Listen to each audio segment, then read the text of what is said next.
It's that time of year when many hatcheries are starting to open up their orders for the spring. So let's talk about some things that you should know when you're ordering your chicks online and some things to know before you pick them up at the post office. Now I've got my kids out here, so you might hear them making some sounds, and it's about to rain, so we're going to rapid fire these things as quick as possible. The first thing is that you really do want to get those orders in as early as you can.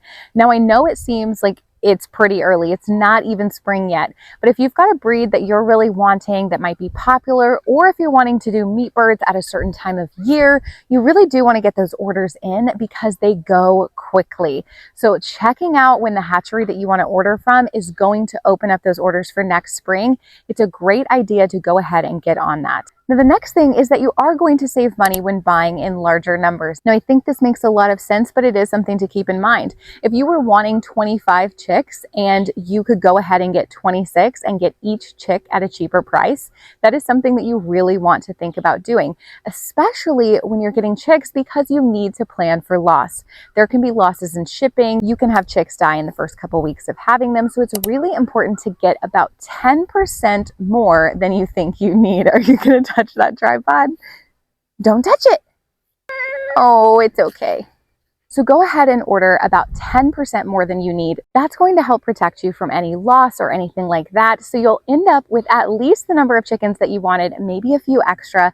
If you do have extra, you can always process them for meat, give away extra chickens, or sell them to friends. But it's always better to have a few too many than too few. And ordering in those slightly higher numbers is going to potentially save you some money on your chicks overall. So there's often a lot of add-ons at the end of your checkout process. And if you've ever bought chicks before or you're checking out right now, you will see those things. Now, when it comes to different things to put in the chicks' water or different medications that can be administered to the chicks before they arrive to you, we do not do any of them. The only thing we say yes to is the free chick, because why not? Again, we can always process that chick for meat if needed, or give it away or sell it, or maybe it will just become a good member of the flock. The last thing that I want to say about ordering is please don't wait on meat chickens. I know that it can seem intimidating, but if you can raise an egg-laying chicken, you can raise a meat chicken. The processing is just the bit that I think people get hung up on. We do have an entire 5-part free series with videos on how to process meat chickens. I'll go ahead and leave that linked in the description box below, but don't wait on it. If you want to be more self-sufficient and raise your own meat, and you've already successfully raised egg-laying chickens, you can totally raise meat chickens. Now let's talk about picking up the chicks from the post office, some things you might want to have ready, and how that's all going to go. Picking up the chicks from the post office was the thing I was most stressed about, but after doing this for over 4 years, it's really not that big of a deal. The first thing is that your chicks are going to ship on a certain week, not a certain day. So you really do want to sort of clear your schedule for that week to make sure that you're able to pick them up. Now, of course, you get to choose the week, but you have no idea what day of the week they're going to ship. So it's really good to have everything set up and ready to go that entire week, so you're ready to go get them. Now, when they arrive at the post office, you should get a call from your post office. I've seen some people say that you should call your post office ahead of time and let them know you're expecting chicks, but I have not found that to be necessary.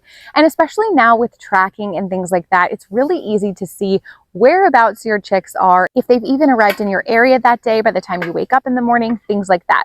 But your post office will give you a call when the chicks arrive.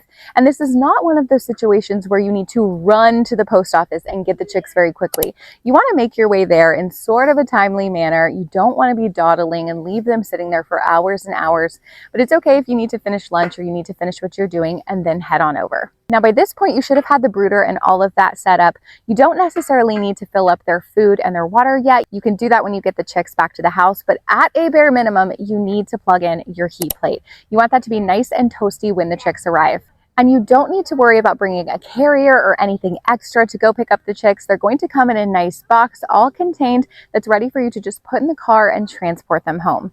When you get your chicks in, it's time to give them their first drink of water, get them situated with their food and their heat plate. And this is the time that I like to check the box, make sure that all the chicks arrived alive, and I go ahead and dip their beaks in water one by one. I have no idea if this is actually necessary. I just read it somewhere that this is something you should do when we first got chicks, and I've continued doing it since. But as I'm dipping each beak individually into the water, this is when I count them. I often end up with 1 or 2 chicks more than I ordered, which is totally fine by me, but go ahead and count your chicks. chicks, get them all dipped in the water, get their food filled up, and make sure that the heat plate is at a good level for the chicks so that they can easily get under, but that it's low enough that it's going to keep them warm. And that's really it when it comes to ordering your chicks and picking them up from the post office. I know it can seem intimidating, but it's actually not much different than placing any other order online and going to pick it up from your post office. Now, if you would like to see exactly how we set up our outdoor chick brooder, yes, that's right, we do not brood our chicks indoors. I will leave this video here where you can check out all the things that we use, all the ways that we set it up. It is so incredibly simple. Thanks so much for watching, and I'll see you guys in the next one.